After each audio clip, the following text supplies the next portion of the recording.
시사본부. 안녕하십니까. 최영일의 시사본부 시작합니다. 어제 정호영 보건복지부 장관 후보자는 기자회견을 열었죠. 그간 제기된 의혹들에 대해서 조목조목 반박을 했습니다. 자, 이 내용은 인사청문회에서 그대로 다뤄지겠습니다만 그 전에 이미 언론 검증과 또 여론의 판단도 있습니다. 자, 본격적인 청문 전국 오는 25일 한덕수 총리 후보자부터 시작이 됩니다. 자, 검찰의 수사권을 완전히 분리하는 민주당 법안 처리 시한은 이번 주가 분기점을 맞았는데요. 자, 오늘 국회 출석 예정이었던 김오수 검찰총장이 사직서를 제출했습니다. 과연 어떻게 흘러갈지 여야 입장 날카롭게 대립하고 있습니다. 자, 오늘부터 사회적 거리두기가 사라졌습니다. 이미 지난 주말 동네 먹자골목을 지나가다 보니까요, 사람들이 많이 늘었더라고요. 자, 경제는 좀 나아질지 확산은 이대로 가라앉을지 지켜봐야 하겠습니다. 최영일의 시사본부 출발합니다.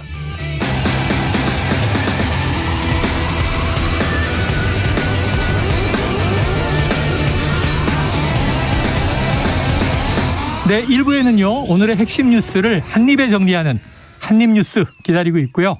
2부 10분 인터뷰. 자, 지방선거 격전지로 꼽히는 대구시장 예비후보와 이야기를 나눠보겠습니다. 김재원 전 최고위원을 인터뷰해 보도록 하겠습니다. 이어서 주간 이슈 먼데이 국제본부도 기다리고 있습니다. 한 입에 쏙 들어가는 뉴스와 찰떡궁합, 디저트송 신청을 기다리고 있으니까요. 오늘 뉴스에 어울리는 노래가 있으면 문자 샵 9730으로 자유롭게 보내주세요. 선정되신 분께는 커피 쿠폰 보내드립니다. 짧은 문자 50원, 긴 문자 100원입니다.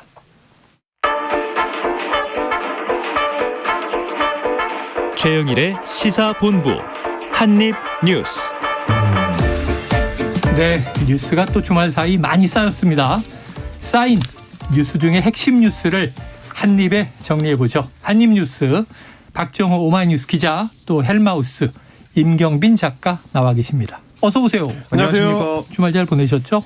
네, 이번 주말에 날씨가 엄청 좋아가지고 네. 정말 공원에 나가보면 많은 시민들이 나오셨더라고요. 정말 거리에 사람 많이 넘쳐나고. 거리에도 많았고요. 제가 키즈카페에 갔었는데 키즈카페에도 많은 분들이 오셨더군요. 아, 키즈카페. 네, 아이랑 같이 갔었는데 거기도 붐볐습니다.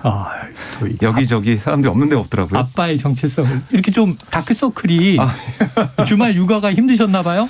행복했습니다. 그렇죠. 네, 예. 행복했습니다. 자녀와 함께하는 시간, 가족과 함께하는 시간은 행복한데. 그런데 박정호 기자님이 공원에 가지 않고 키즈 카페에 갔다는 거는 이제 나름대로 기술이 들어간 거거든요. 이제 강도를 좀 줄이기 위한. 나도 좀 쉬어보자. 야, 보통 이제 공원에 많이 가고 또 테마파크도 가고. 네. 자, 앞으로는 이제 코로나 이전 모습, 일상이 조금씩 돌아올 것 같습니다. 자, 그런데 주말에 또 굵직굵직한 뉴스들은 막 쏟아졌어요. 어제 정호영 후보자가 기자회견을 연 거죠? 네, 그렇습니다. 이 23쪽이나 되는 자료, Q&A 자료까지 준비해가지고 하나하나 반박을 했습니다. 여러 가지 의혹이 좀 불거져 있는데 자녀 관련 의혹도 있고 자신과 관련된 의혹이 있습니다. 하지만 특히 이제 자녀 관련해가지고 의대 편입한 그런 부분에 대해서 여러 가지 해명이라 할까요? 해명하고 반박하고 또 교육부에 감사를 요청하겠다. 이런 줄기로 해서 어제 기자회견을 했고요.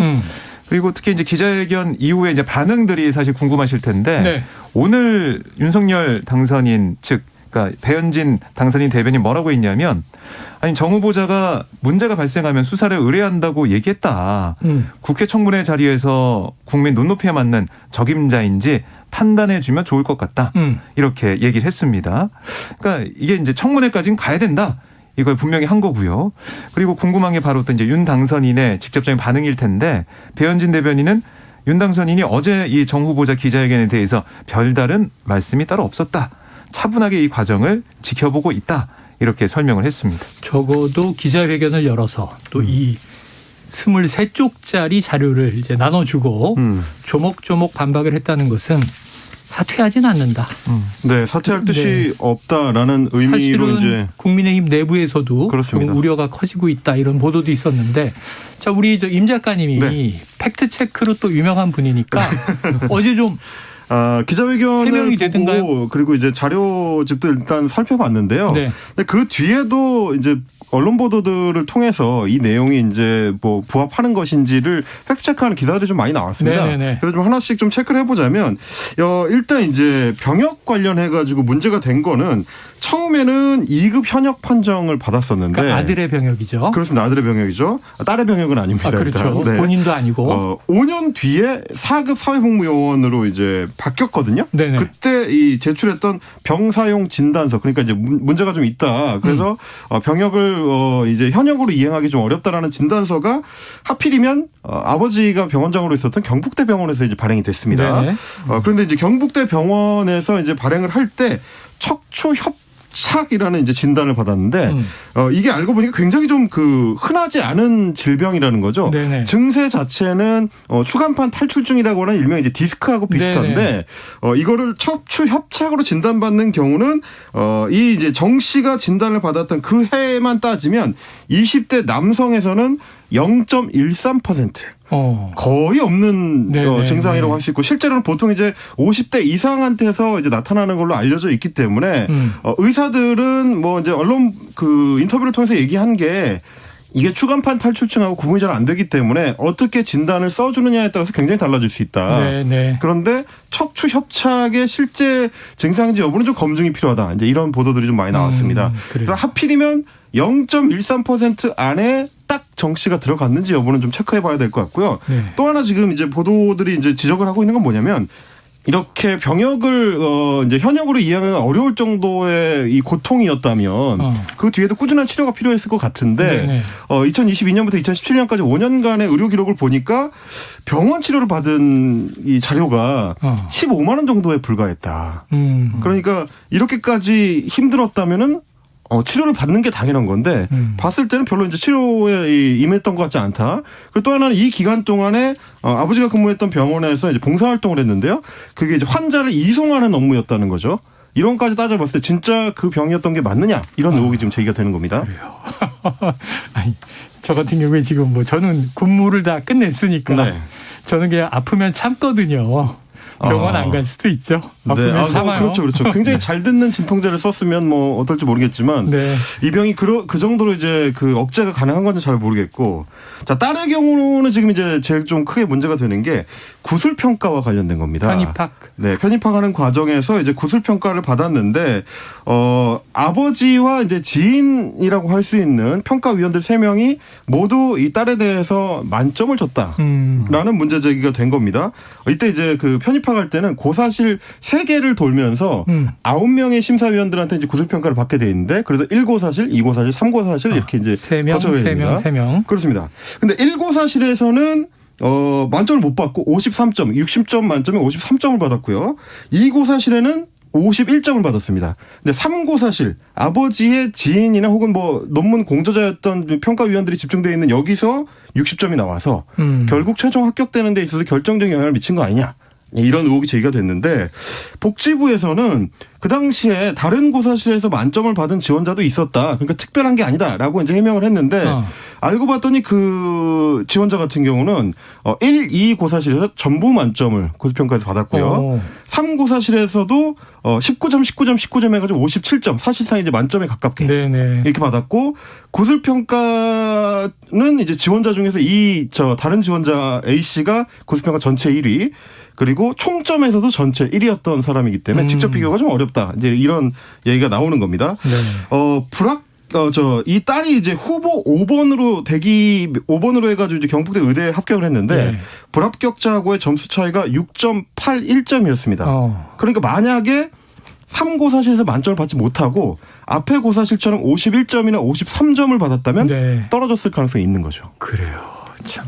그러다 보니까 일단 의혹은 있는데 그렇죠. 어제 정 후보자는 뭐 조목조목 반박하는데 절차적으로 불법이 있을 수가 없다. 네. 50명의 위원 중에 당일 아침에 무작위로 들어간다. 또 이렇게 얘기를 하더라고요. 그렇습니다. 자, 여기에 대해서 지금 이제 또 논란이 하나 되고 있는 게 이 조국 전 장관 때의 경우와 비교가 이루어지다 보니까 조국 전 장관의 경우와는 다르지 않느냐 이런 표현이 등장하면서 네. 민주당의 반발이 이어지고 있고 심지어는 조국 전 장관 본인도 내 딸 아들이 그랬다면 어떻게 했을까 하는 질문을 던지면서 딸의 경우에는 뭐 중학생 때 일기장까지 압수해 가지 않았느냐 이런 또 반박도 했어요. 그러니까 이게 사실 이제 조국 전 장관이 소환이 되는 상황이 됐고 또 조국 전 장관까지 본인이 등판했기 때문에 그래서 조 전 장관 이름이 나올 수밖에 없는 상황이에요. 네. 그래서 오늘 기자들이 장제원 비서실장 출근길에 물어봤어요.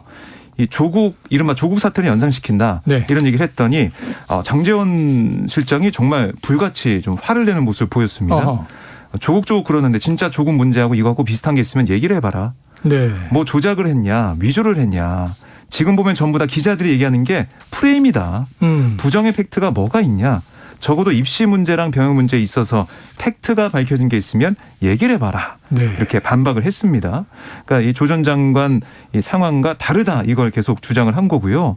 아니 지금 부정이 있을 가능성에 대해 얘기하는 거 아니냐. 근데 우리 아들 경북대학 오지 마. 너는 우리 대학 근처에 오지 마. 이렇게 하는 게 맞냐. 정말 그렇게 해야 되냐 이런 예까지 들면서 장 전 실장이 강하게 이 조 전 장관 사태에 대한 비교하는 것 자체를 좀 거부하는 모습, 반박하는 모습을 보였습니다. 그리고 이제 실제로 어제 정호영 후보자가 기자회견을 하기 직전에도 배현진 인수위 대변인이 밝힌 바에 따르면 이제 그 당시에는 당선자도 부정의 팩트가 있어야 된다라는 이제 표현을 사용을 했다는 거예요. 네. 이게 이제 장제원 오늘 이제 비서실장이 얘기하는 거랑 좀 맥이 통하는 거죠. 뭔가 이제 팩트를 제시를 해야 된다. 명확하게 밝혀진 사실관계를 갖고 문제 제기를 해야 된다는 건데 이거에 대해서 이제 민주당에서 반박하는 건 이런 겁니다. 박지원 비대위원장이 오늘 아침에 네. 이제 비대위 회의에서 밝힌 내용에 따르면 이 시점에 조국 전 장관 같은 경우는 70여 곳에 대해서 이 압수수색이 들어갔지 않느냐. 이렇게 검찰이 신속하게 수사를 하고 기소도 인사청문회가 끝나자마자 바로 이루어졌던 거랑 비교하면 차이가 많이 난다. 누가 이제 검찰의 대응이 차이가 많이 난다라는 얘기를 하면서 뭐 언론에서 지적하는 것도 그런 겁니다. 조국 장관 사태하고 이제 비슷할 수밖에 없는 것이 입시 문제가 걸려 있고 입시 문제 중에서도 소위 말하는 아빠 찬스와 연관이 있는 것 아니냐라는 의혹 제기가 지금 되고 있는 상태이기 때문에 의혹을 밝혀낸 팩트는 결국에는 수사를 통해서 나올 수밖에 네네. 없는 거라서 지금 서로 이제 시점이 다른 두 가지 사안. 이 조국 전 장관 같은 경우는 이미 3년여에 걸쳐서 재판까지 이루어진 상태인데 그 사안과 지금 의혹 제기가 이루어지는 정호영 사안을 당장 비교하는 거는 무리다. 그러니까 필요한 건 오히려 검찰이나 경찰 수사다. 이제 이런 문제 제기를 하고 있는 거죠. 네, 그렇죠. 지금 이 조국 전 장관 관련한 사안들 팩트라고 할 수 있는 뭐 7대 스펙은 허위였다. 이런 것들은 정말 이제 수사를 통해서 또 법정에서까지 거쳐서 정리가 된 문제이고 정호영 이제 후보자의 자녀 관련 문제는 지금 이제 의혹의 초기 단계에 있는 거죠. 앞으로 이제 계속 관련 뭐 취재라든가 또 인사청문회에서 여러 가지 문제들이 제기될 것 같은데 지금 이제 워낙 18개 부처 장관 후보자들과 총리 후보자가 확정되어 있는 상황에서 다른 또 후보자들은 크게 지금 뭐 의혹이 나오는 건 없는 것 같아요. 그런데 김인철 교육부 장관 후보자도 뭐가 있네요. 그러니까 김인철 이 후보자 같은 경우는 한국 외대 총장으로 있었죠. 네네. 근데 그 시절에 어떤 일이 있었냐면 학생들을 대상으로 국회의원과 뭐 고위 공무원, 의사와 법조계 인사 등 그러니까 금수저 학부모들이 있는지 그걸 전수조사했다는 겁니다. 시도를 했다는 거예요. 그러니까 이게 2급 이사관 이상 고위 공무원, 국회의원, 종합병원 과장 이상 의사, 판사, 검사, 변호사 등 법조계 뭐 임원, 그러니까 상무 이상 대기업 또 금융권에 있는 사람들 또 이 대표 이상 일반 기업 대규모 식당 운영 이런 기타 이제 학과장의 판단으로 학교 발전에 도움이 될 수 있는 학부모 등의 내용이 담긴 이걸 학과별 주요 학부모 파악 협조 요청 이 공문을 각 학과에 보냈다는 겁니다. 그래서 전수사를 이런 걸 왜 시행했는데 했을까요? 글쎄요, 참 이해가 안 되는 그런 조사를 한 거죠, 사실은. 여러 목적이 있을 수가 있는데 그 당시에 이제 공문에 써 있었던 것 중에 하나는 학교 발전 기금 모금이라는 이제 목적을 하나 달아놨었습니다. 기부금을 좀 많이 받으려고. 그렇습니다. 뭐 그런 목적도 있었던 거지요. 근데 물론 이제 그 명망가들을 이제 조사하는 게 어떤 의도일지는 우리가 뭐 직접적으로 표현을 안 해도 뭔지는 대충 알 수 있을 것 네, 같지 않습니까? 네. 이제 그런 맥락이었을 것 같고 처음에 이제 김인철 후보자가 교육부 장관 후보로 이제 지명이 됐을 때 제가 아는 분이 그 국회 교육위원회 상임위원회에 이제 보좌관을 하는 분이 있어가지고 잠깐 통화를 했는데 본인들은 굉장히 좀 의아하다고 하더라고요. 이제 외대 총장을 지냈었기 때문에 교육위원회에서 이제 국정감사 때마다 비슷한 얘기들이 많이 나왔었고, 그리고 이제 총장을 한 8년 정도 하는 동안에 학생회하고 직접적으로 총학생회하고 직접적으로 부딪히는 경우가 굉장히 많아서 그렇죠. 관련 자료들을 총학생회에서 국회 교육위원회에 많이 지금 제출해놨었다는 거예요. 지금 나오고 있는 의혹들이 상당 부분이 이미 그때 누적된 자료들을 바탕으로 하고 있다라는 걸 볼 때는 검증 차원에서 인수위가 과연 충분한 검증을 했는지를 지금 국회에서는 좀 의아해하고 있는 차원입니다. 이게 또 여러 가지가 있는데 몇 가지를 좀 짚어보자면 이런 겁니다. 2012년에 외대에 입학했던 이제 프로골퍼 김인경 씨에 대해서 특혜를 줬다. 학점이랑 특별장학금 같은 걸 줬다라는 의혹이 불거져가지고 외대 총학생회가 교수들하고 묶어서 이제 경찰에 고발을 했습니다. 그런데 이제 몇 달 있다가 그 고발을 취하를 했는데 이 과정에서 학교 측이 그러니까 이제 뭐 김인철 당시 외대 총장이 총학생회와 일종의 딜을 한 거 아니냐. 자신이 포함된 고발을 취하해 주는 조건으로 장애인용 엘리베이터를 이제 설치해 준다든지 이런 사업들과 연결했다라는 이제 의혹이 하나가 있고요. 2020년에는 회계부정 의혹으로 이 검찰의 수사를 받았는데 그 당시 교육부가 감사를 해보니까 업무 추진비로 법인카드를 이용해서 골프장을 이용하거나 식대로 사용했다. 그게 한 1억 4천만 원 정도의 교비를 유용했다라는 걸로 이제 교육부가 수사 의뢰를 했고, 근데 검찰은 물론 이제 나중에 그 기소 유예 처분을 한 걸로 끝났습니다만 이런 의혹 사건이 또 하나 있었고요. 제가 말씀드렸던 이제 총학생회와의 이 반발, 충돌 이 과정에서는 학생회장에게 반발을 하거나 고함을 지르거나 피켓 시위를 하고 있는 학생들을 향해서 너 이름 뭐야? 라고 이렇게 묻는다든지 이런 장면들이 그 당시에 이제 학생들을 통해서 다 녹화가 돼가지고 지금 유튜브에 많이 올라와 있다는 겁니다. 이런 의혹들. 그러니까 이제 학생을 대하는 태도 혹은 총학생회는 이제 학교를 같이 운영해 나가는 이 일종의 파트너인데 제대로 이제 존중하지 않는 태도 이런 것들이 과연 이제 교육부 장관으로 이제 적합하냐라는 의혹을 외대의 이제 총학생회 출신 그 주요 인사들이 국회에 이제 많이 문제 제기를 하고 있는 모양입니다. 그래요. 참 뭐 여러 가지 좀 들어도 고민되는, 이게 과거에 좀 권위주의 교육 체제 시절 얘기 아니야? 그런 게 있죠. 대학이 명망가 자녀를 조사할 게 아니라 학생들을 명망가로 키워내야죠. 그러니까요. 이게 뭐 하는 곳인가 하는 생각이 드는데, 어쨌든 참 이게 뭐 법적인 문제 또 그걸 떠나서 윤리적인 문제 이런 것들이 좀 고민되는 대목이긴 합니다. 자, 인사청문회가 시끌시끌할 것 같다 이런 생각이 드는데요. 자, 점심시간 교통 상황을 먼저 좀 알아보고 다음 이슈로 넘어가겠습니다. 교통정보센터의 김한나 리포터 나와주세요. 네, 지금 현재 서울 시내 교통량은 많이 줄었는데요. 올림픽대로 공항 방면으로 한남대교에서 반포대교 쪽으로 고장난 차량이 서 있습니다. 1차로가 막혀 있어서 차선 변경 잘 하셔야겠고요. 성수대교에서 동호대교 쪽으로도 1차로를 막고 작업을 하고 있어서 부근으로 밀립니다. 고속도로에서는 영동고속도로 강릉 방면 원주 부근에서 작업을 하고 있습니다. 3km가량 여파받고 있고요. 이전에 군포에서 부곡 나들목까지 또 용인 휴게소에서 양지터널까지 어렵습니다.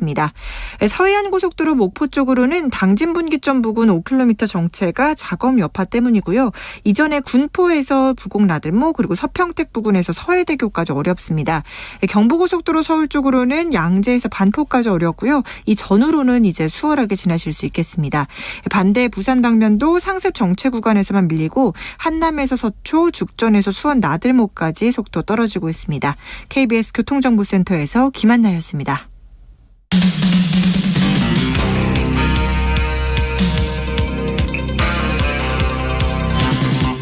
최영일의 시사본부. 네, 자 다음 이슈로 넘어가려다가 보니까 요거 한 가지가 또 궁금해서 박 기자님. 네. 아까 김인철 후보자 말이죠. 교육부 장관 후보자. 네네. 그 셀프 허가로 사회이사 1억 원 겸직을 했다. 이건 무슨 얘기예요? 그러니까 김 후보자가 2018년 3월부터 2019년 12월까지 1년 9개월 정도 롯데 첨단 소재, 그러니까 현재 롯데 케미칼입니다. 사회이사를 지내면서 총 1억 1,566만 원을 보수로 받았어요. 그런데 교육공무원법과 한국외대 복무규정에 따르면은 대학 교수 비롯한 교원이 사회이사를 하려면 소속 학교장, 그러니까 대학 총장이 허가를 받아야 돼요. 네네. 그러니까 이 말은 뭐냐면 이 김 후보자가 사회이사를 하기 위해서 당시 대학 총장이 김 후보자였으니까 이른바 셀프 허가를 해준 거 아니냐. 네네. 그런 지적이 나오고 있는 거고요. 이 대학 총장이 사회이사를 겸직한 게 대단히 좀 이례적인 상황이라서 이 사례를 좀 보고 교육계에 있는 분들이 어떻게 이럴 수가 있을까라는 얘기를 많이 하고 있는 상황입니다. 이게 좀 풍경을 생각해 보시면 약간 우스꽝스러울 수 있는 게 그러네요. 한국에도 총장 김인철 총장이 본인을 위해서 기한을 하는 거죠. 이제. 그렇죠. 공문을 기한을 해서 롯데이사 사회이사를 겸직하려고 하니까 허가해 주십시오. 이렇게 기한을 본인이 올리고 본인이 허가합니다. 이렇게 도장을 꽝 찍고 그렇게 해서 겸직이 이루어지는 풍경이기 때문에 그게 그렇게 썩 아름다워 보이는 풍경이 아니고 또 하나는 문제는 뭐냐면 이 롯데그룹이 애초에 한국외대 출신들이 이제 대표이사를 많이 지낸 걸로 그래요? 유명합니다. 뭐 네네. 예전에 이제 이인원 대표이사나 뭐 송영덕, 뭐 이홍균, 양석 이런 분들이 쭉 있었어요. 기업과 대학이 또 그렇죠. 밀접한 관계가 있는 경우들이 그러다 보니까 있으니까. 이제 그 한국외대의 고위직들이 또 이 롯데그룹에서 이제 사회이사를 지내는 경우가 종종 네네. 있었는데 그것 때문에 논란이 됐었는데 이 경우에는 아예 대학 총장이 예. 이 재임 중에 그랬다. 그리고 이제 김 후보자 같은 경우는 외대 총장에서 이제 퇴직을 하고 나서 올해 3월에는 롯데 GRS라고 롯데리아나 엔젤리너스 커피 이런 데를 이제 운영하는 그 유통사에 이제 사회이사로 또 선출이 돼서 아마도 롯데그룹 계열사의 사회이사 평균 연봉이 한 1억 5천만 원 안팎의 연봉을 받지 않았을까라는 지금 의혹입니다. 제가 막 빵 터진 게 뭐냐면 그 장면을 제가 스스로 겪어봤거든요. 본인이 기한하고 아니, 본인이 벤처회사 CEO인데 대학교에서 겸임교수 해달라고 요청이 들어왔는데 재직증명서를 내 거를 내가 뽑고 있는 거야. 직원 시키기 미안하니까 제 걸 제가 뽑아서 직인을 찍는데 뭐 겸임교수라고 해도 시간 강사니까 보수가 얼마 되진 않지만 출강하는 게 즐거웠던 거죠. 네. 야, 근데 이건 1년 9개월 동안 보수가 1억이 넘으니까 이걸 자기가 뽑으면 굉장히 민망할 것 같긴 해요. 굉장히 즐겁긴 하겠네요. 즐겁겠다. 네. 그랬겠네요. 그 장면이 떠오릅니다. 자, 이제 좀 엄중한 문제인데 주말 사이에 김우수 검찰총장이 사직서를 냈어요. 네, 그렇습니다. 어제 사실 사직서 이 속보가 뜨고 난 다음에 이 검찰의 반발이 점점 거세지고 있구나라는 생각이 들었어요. 민주당에서도 이 부분 책임지지 않고 검찰의 문제점들, 그다음에 관리를 팽개치고 어떻게 사표를 쓸 수가 있냐 이런 비판이 나오기도 했었고 국민의힘에서는 거 봐라. 검찰이 이렇게 쥐고 흔들려고 하니까 결국 이렇게 사표 쓰지 않냐 라는 비판도 했었는데 이렇게 사직서를 제출하면서 김호수 총장이 뭐라고 했냐면 이게 갈등과 분란, 그러니까 이 검수완박 법안 입법 절차를 둘러싸고 벌어진 이런 것에 대해서 죄송하다. 검찰총장으로서 책임을 지겠다라고 얘기했습니다. 그런데 이 내면을 좀 속내를 들여다보면 문재인 대통령과의 면담도 안 됐었고 또 민주당도 김호수 총장이 계속 국회 찾아가서 여러 가지 얘기를 했음에도 불구하고 이 형사소송법이나 검찰청법 개정을 냈단 말이죠. 여기에 대한 뭐 무기력함 이런 걸 느꼈을 것 같아요. 결국에는 휴대전화를 끄고 잠적을 했다라고 얘기를 했는데 방금 들어온 속보에 따르면은 문재인 대통령이 김호수 총장의 사표를 반려했고 네네. 오늘 오후에 면담을 한다. 이런 얘기가 좀 들어와 있습니다. 그럼 오후에 김호수 검찰총장이 대통령과 면담을 하겠군요. 그렇습니다. 면담 내용이 어떻게 될지 봐야 될 것 같은데 청와대는 그래요. 좀 조심스러워요. 왜냐하면 이 면담하는 것 자체가 검찰 수사권을 좀 분리해내는 여기에 좀 반대하는 목소리를 문재인 대통령이 내는 거 아니냐 해석이 될 수가 있잖아요. 거기에 대해서 청와대는 그런 게 아니라 아직 이 법안에 대해서는 국회 논의가 필요하다는 입장은 변함이 없다. 다만 행정 수반으로서 검찰총장이 사표를 냈기 때문에 반려하며 의견을 듣기 위해 면담하는 거다. 이렇게 설명을 했습니다. 직을 유지해달라. 검찰 조직을 좀 뭐 지켜달라. 네, 이런 얘기를 당부를 할 할 수는 것 같습니다. 있겠죠. 그러니까 네. 이제 청와대는 사실 이 사안이 뭐 소위 말하는 이제 검찰 수사권 분리 법안 논란이 불거지고 나서 지속적으로 취해왔었던 입장이 지금이랑 좀 비슷합니다. 그러니까 일단 국회에서 논의하는 과정을 지켜보자는 게 1번이고요. 그 과정에서 검찰이 김호수 총장을 포함해서 이제 검찰이 국회에 많이 좀 설명을 해서 중간적으로 잘 합의가 이루어질 수 있도록 도움을 드려라라는 입장을 계속 견지를 해왔는데 아마 오늘 이제 면담이 이루어지는 것도 비슷한 맥락에서 청와대에서는 그러면 김호수 총장 이제 불러드리는 것 같은데 김호수 총장은 이제 원래 면담이 이루어지게 되면 문재인 대통령한테 이제 거부권을 행사해달라는 거를 요청하기로 했었기 때문에 네. 본인이 대내외로 밝힌 입장입니다. 그러다 보니까 오늘도 아마 면담이 되게 되면 법안이 통과되더라도 거부권을 행사해달라고 요청하게 될 거고요. 그러면 어떻게 보면 청와대 입장에서는 더 좀 대응하기가 좀 곤란해질 수 있는 측면이 네, 또 있는 네. 거죠. 하지만 뭐 사실은 만났든 안 만났든 검찰이 또 김호수 총장이 그렇게 요구하고 있는 것은 뭐 국민들도 다 그렇죠. 알고 다 있는 알려져 있는 사안이니까. 네. 어제 사직서를 내지 않았다면 원래 오늘 대통령 면담이 아니라 국회 출석 예정이었잖아요. 그렇습니다. 법사위 전체 회의가 열릴 예정이었거든요. 오후 2시에. 그래서 뭐 김호수 총장의 의견도 좀 들어보고 논의하는 시간이 예정됐었는데요. 지금 법사위는 제가 알기로는 취소가 되어 있는 상황입니다. 취소가 되어 있습니다. 네. 국회 대신 네. 청와대로 가는 상황이고. 대신에 오전에는 이제 전국 고검장 긴급회의가 열렸습니다. 아, 열렸습니까? 네, 그래서 이제 이성윤 서울고검장, 김관전 수원고검장, 요한섭 대전고검장 등등 고검장 6명 이제 전원이 회의에 참석을 했고요. 지난번에 한 열흘 전에 소집이 됐을 때는 김호수 검찰총장이 이제 회의를 주재를 하고 이제 모두 발언을 했었는데 오늘은 이제 여한섭 고검장이 이제 대신 주재를 했습니다. 그렇게 해서 오늘 나온 얘기를 보니까 이제 민주당에 대해서 지금 이성을 찾고 이 경찰 수사를 믿지 못해서 검찰청에 왔는데 사건을 다시 경찰서에서 조사받으라고 하는 이런 상황들이 벌어지고 있다면 그게 네. 이제 승복할 국민이 있겠느냐. 민주당이 이제 이성을 찾고 냉정한 상태에서 이제 법안을 논의를 해달라라는 요청을 하고 있는 상태고요.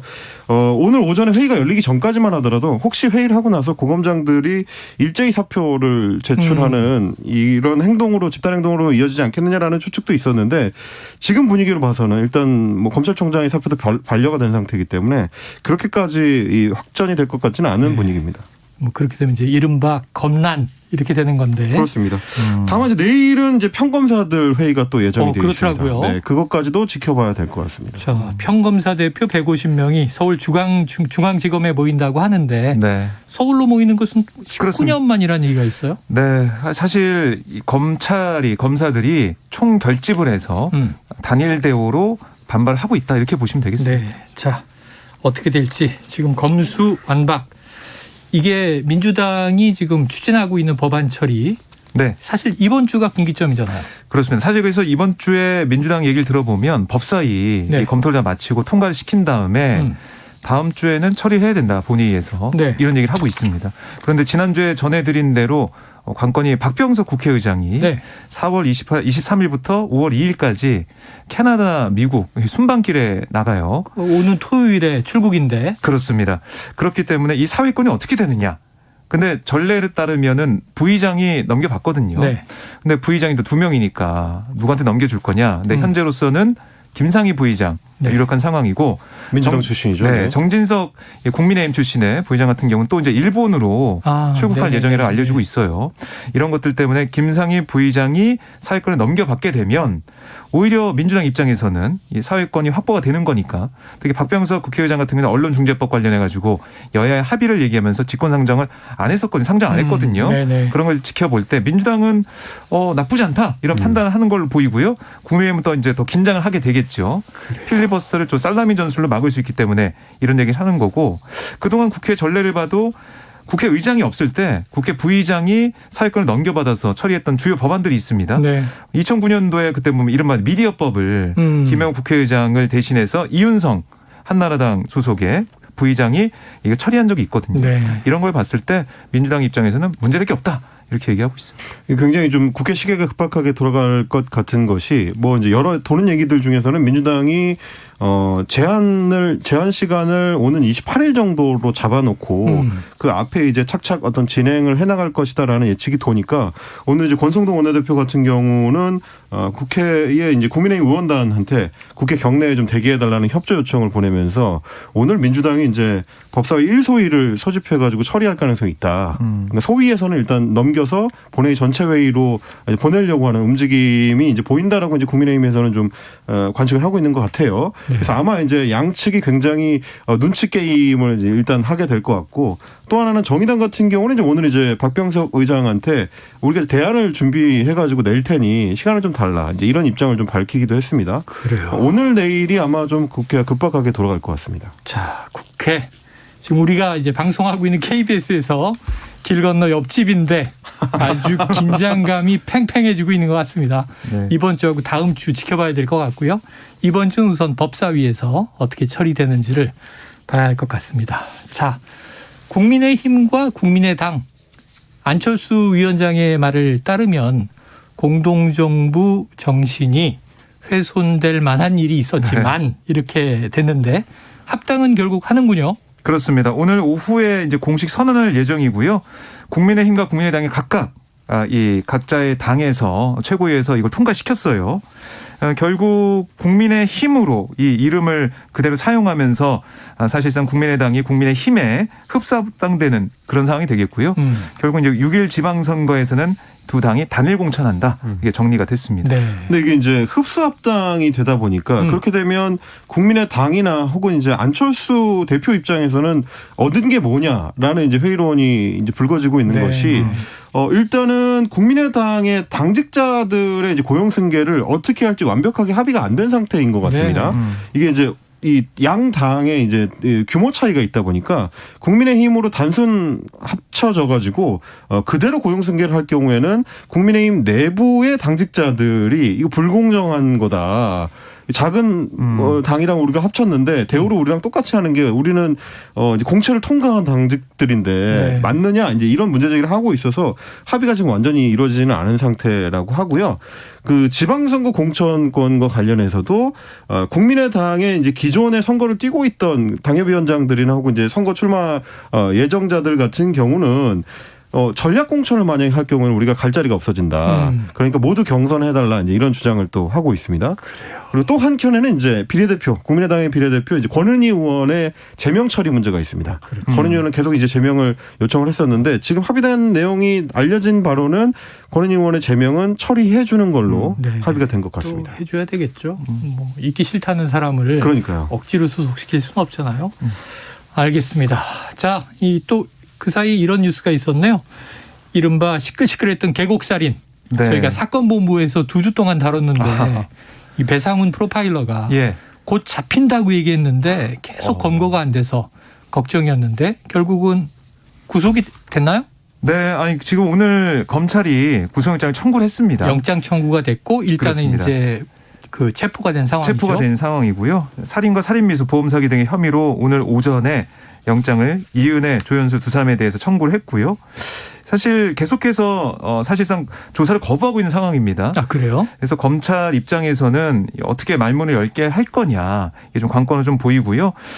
이 전 그 남편 A 씨에 대해서 다이빙을 어떻게 시킨 거고 그 전후 사정이 어떻게 된 거고 또 보험금 같은 경우는 정말 이 남편의 이 잘못된 상황까지 상정하고 그렇게 보험을 받기 위해서 노력을 한 건지 여러 가지 의혹들은 지금 남아 있는 상황입니다. 그러니까 정황들은 뭐 이제 다른 TV 프로그램 같은 것들을 통해서도 많이 알려졌지만 그 당시에 사고사 처리를 할 때 이제 경찰이나 검찰에서 네. 판단을 할 때도 결정적으로 살인이라는 증거를 잡기가 그러니까 지금 보신 것처럼 그 당시에 현장에 있었던 사람들이 딱 이 세 사람이었기 때문에 그런 부분에서 결정적 증거를 잡기가 이제 상당히 쉽지 않은 상황이라 경찰이 앞으로 조사를 해 나가는 과정에서도 진술을 얼만큼 이제 받아낼 수 있을 거냐 이게 굉장히 중요하게 될 것 같습니다. 이제 구속, 기소, 재판까지 가려면 입증의 문제가 남아있다. 이렇게 보이시네요. 자, 오늘 한입뉴스 여기서 정리하죠. 박정호 기자, 임경빈 작가였습니다. 고맙습니다. 감사합니다. 자, 청취자 8271님. 어제 집 근처에 남한산성 꽃구경 다녀왔는데 라일락 향이 너무 싱그럽더라고요. 정치권에서도 봄꽃 같은 소식이 하루빨리 나오길 기대하며 아이유의 라일락 신청합니다. 커피 쿠폰 보내드리고요. 저는 2부로 돌아옵니다. Love me all with your spring 꽃이란 날 goodbye 이런 별날이 어울려 연꽃잎 같은 안녕 우리 봄날의 클라이막스 얼마나 기쁜 일이야 Love me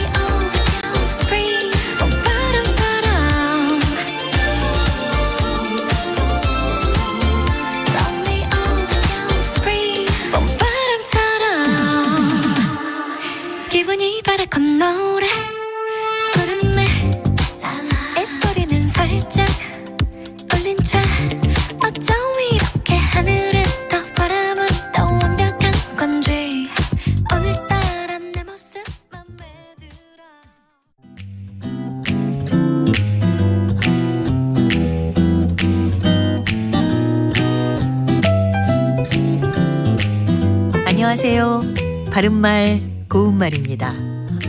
예전 학창시절에 한 학기가 끝나갈 때쯤 그동안 배우던 책을 다 떼고 나서는 축하하는 의미에서 책거리를 했던 경험이 있습니다. 원래 책거리라는 것은 옛날 서당이 있던 때부터 내려온 풍속인데요. 책시시라고도 합니다. 책시시는 책에다가 동사 씻다의 어간 씻과 명사로 만드는 전미사 이가 합쳐져서 만들어진 말이고요. 글방 따위에서 학생이 책 한 권을 다 읽어 떼거나 다 베껴 쓰고 난 뒤에 선생과 동료들에게 한턱 내는 일을 말합니다. 책시시라는 말처럼 뒤에 시시라는 표현이 붙은 것들이 또 있습니다. 먼저 손시시는 남의 수고에 보답하는 마음으로 물건을 주는 일 또는 그 물건을 말하고요. 나는 그 친구의 수고에 제대로 손시시를 하지 못해서 늘 미안했어. 이렇게 표현합니다. 또 입시시에는 두 가지 뜻이 있습니다. 먼저 입시김으로 돈이나 물건을 줌 또는 그 돈이나 물건을 뜻합니다.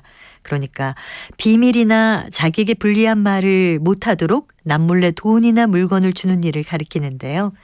그 정치인은 자신의 과오를 숨기기 위해 입시시를 하였다처럼 말할 수 있습니다. 그리고 두 번째는 입안을 개운하게 가시어냄이란 뜻도 있는데요. 이것은 입가심과 같은 표현이고요. 우리는 식사 후에 입시시로 과일을 먹었다 이렇게 씁니다. 바른말 고운말 아나운서 변희영이었습니다.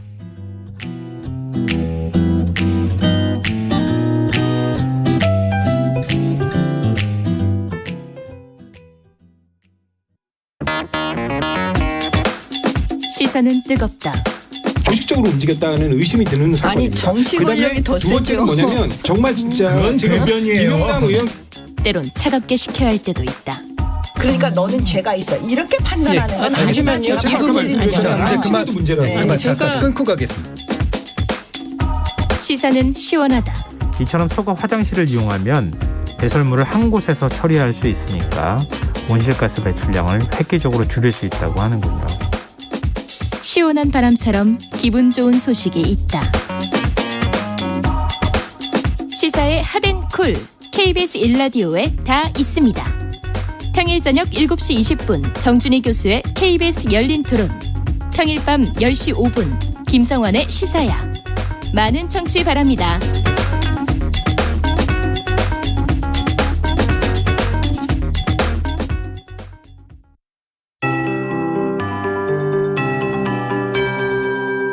KBS 58분 날씨. 하늘에 구름이 많이 껴서 일부 지역은 흐리지만 기온은 어제만큼 올라서 따뜻합니다. 지금 경남 양산이 24.6도로 전국에서 가장 높고요. 대부분 20도 안팎을 보이고 있습니다.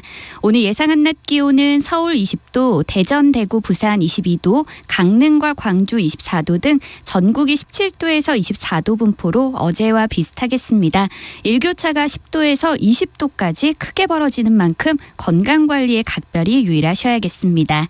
오늘 전국에 구름이 많이 끼겠고요. 대기가 정체되면서 서쪽 지역을 중심으로 공기가 탁하겠습니다. 수도권과 충남, 전북은 초미세먼지 농도가 종일 나쁨에 머물겠고 제주도도 밤에는 공기가 탁해질 것으로 예상됩니다. 한편 대기가 많이 건조합니다. 지금 서울을 포함한 일부 수도권과 충청 내륙, 강원도와 경상남북도 그리고 전라도 동부 지역에 건조주의보가 발효 중인데요. 당분간 비 소식이 없어서 대기는 더 건조해지겠고 건조특보도 확대되고 강화될 것으로 예상됩니다. 내일은 다시 구름이 걷히고 맑은 하늘이 드러나겠습니다.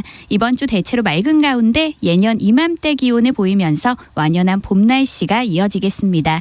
현재 서울의 기온은 19.8도, 습도는 34%입니다. 송소진입니다.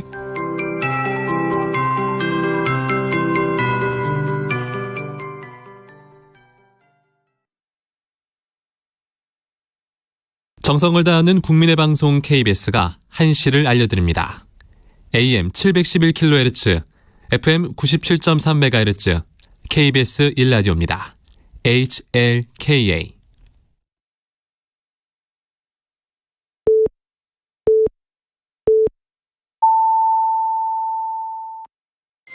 KBS 1라디오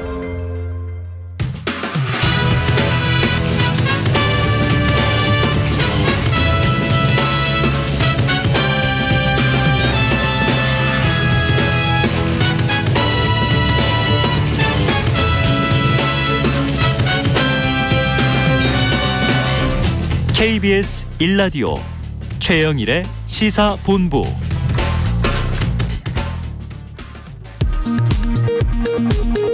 이 시각 라디오 정보센터 뉴스입니다. 안철수 대통령직 인수위원장은 정호영 보건복지부 장관 후보자를 둘러싼 각종 신상 의혹과 관련해 진실 규명이 가장 먼저이고 진실이 밝혀진 바탕하에서 모든 판단이 이루어져야 한다고 믿는다고 말했습니다. 조국 전 법무부 장관 딸 조민 씨가 부산대를 상대로 낸 입학 취소 처분 집행정지 신청이 법원에서 일부 받아들여졌습니다. 재판부는 부산대가 4월 5일 신청인에 대한 입학 허가 취소 처분은 본안소송 청구 사건의 판결 선고일 후 30일이 되는 날까지 그 효력을 정지한다고 결정했습니다.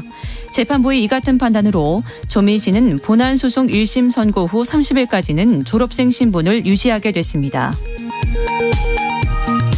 문재인 대통령은 민주당의 검찰 수사권 완전 폐지 법안 추진에 반발하며 사의를 밝힌 김호수 검찰총장의 사표를 반려하고 오늘 중으로 면담을 하기로 했습니다. 더불어민주당이 추진 중인 검찰 수사권 폐지에 반기를 들고 김호수 검찰총장이 사표를 내자 이를 수리하고 임은정 법무부 감찰 담당관을 새 검찰총장에 임명해달라는 내용의 청와대 국민청원이 오늘 등장했습니다. 지금까지 라디오 정보센터 뉴스 정원나였습니다.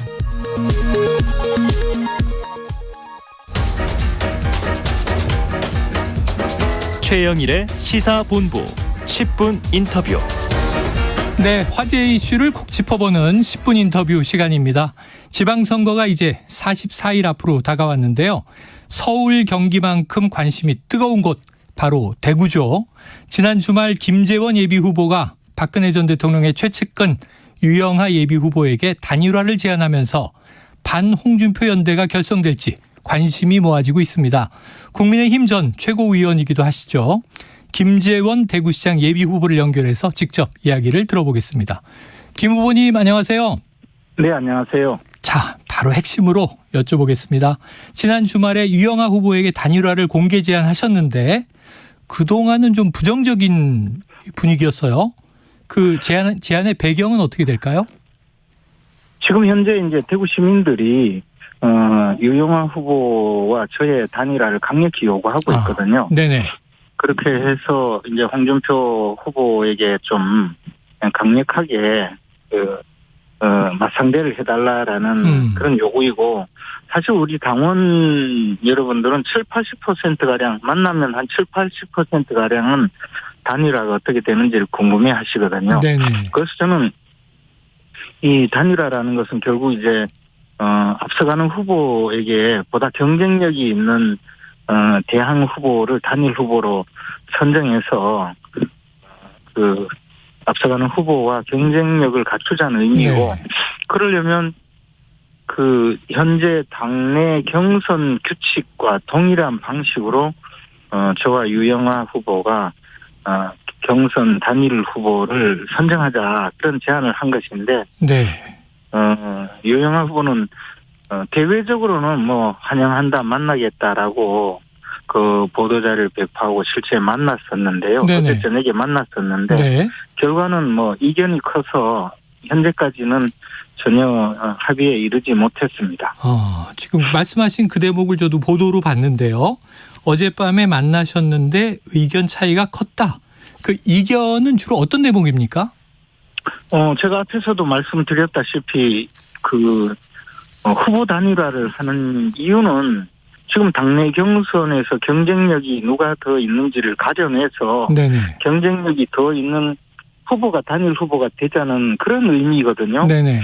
근데 그 유영하 후보는 그냥 그런 방식, 즉 당내 경선 룰에 따른 여론조사 방식은 전혀 수용할 수 없다고 하면서 일방적으로 저에게 그 후보 사퇴를 요구하고, 그것을 그냥 무슨 인간적인 그 부탁이다, 이런 말로 이야기하시니까 더 이상 대화가 진척되지 못했습니다. 네네. 그래 김 후보께서는 이제 룰에 의한, 경선 룰에 의한 단일화.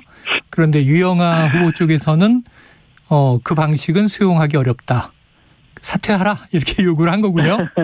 그러니까 뭐 아무 근거도 없이 네네. 또는 뭐 최소한의 정당성이나 상식적인 주장도 없이 그냥 나는 사퇴할 수 없는 입장이니 네. 그쪽은 사퇴하라. 뭐 그렇게 이야기하면 이게 뭐 지금 상태에서는 대화가 네네. 되지 않는 주장이고 사실은 좀 비상식적인 주장이 아닌가 생각을 했습니다. 그렇더라도 오늘 그 일과 시간 중에 네네.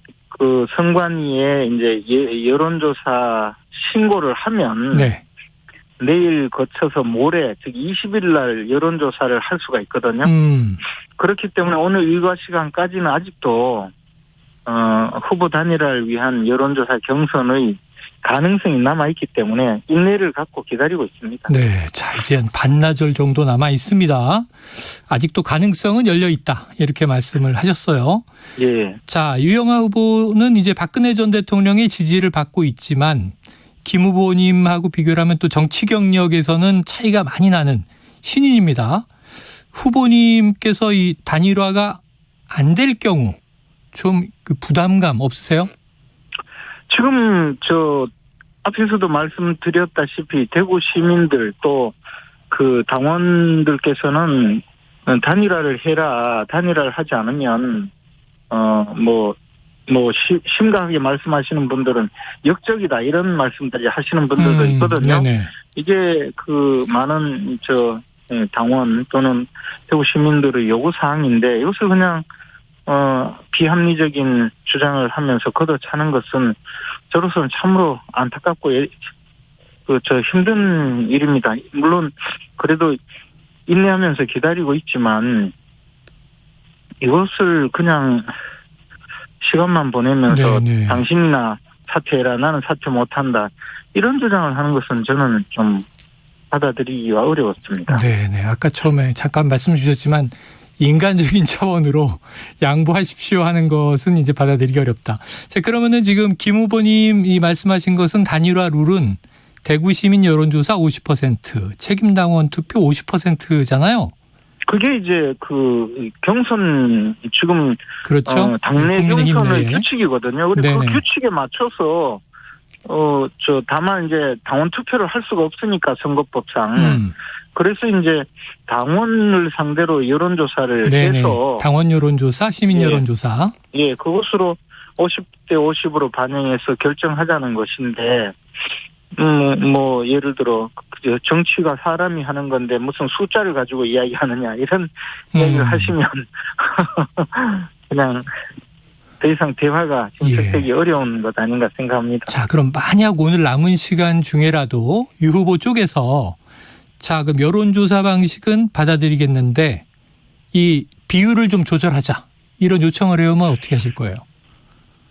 저는 뭐 그렇게 이야기한다면 이제 그것도 합리적인 수준으로 말씀하신다면 당연히 받아야 한다고 생각합니다. 이게 네네. 누구의 유불리를 따지지 않고 다만 결과에 대해서 예단할 수 없는 수준의 규칙이라면 둘 다 응할 수가 있거든요.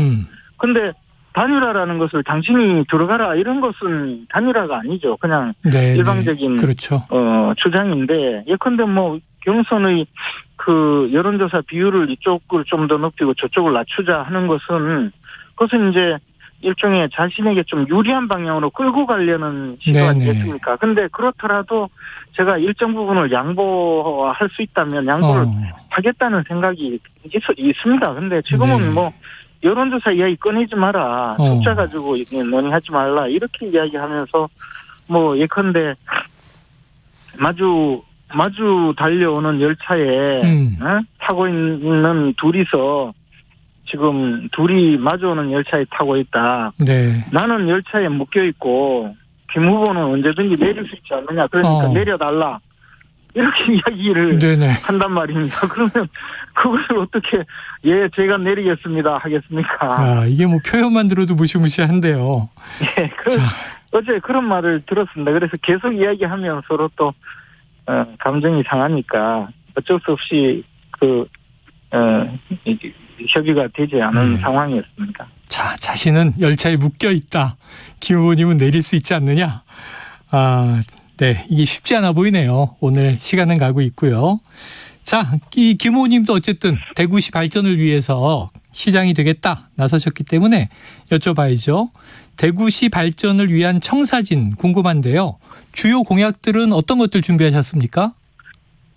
대구시의 현안 사업 중에서 지금 대구공항 이전 사업이 있고 또 취선 문제 해결 상황이 있거든요. 네네. 이 문제에 대해서는 이미 여러 차례 말씀을 많이 드렸고 또 그것을 설명하는 데는 상당한 시간이 있기 때문에요.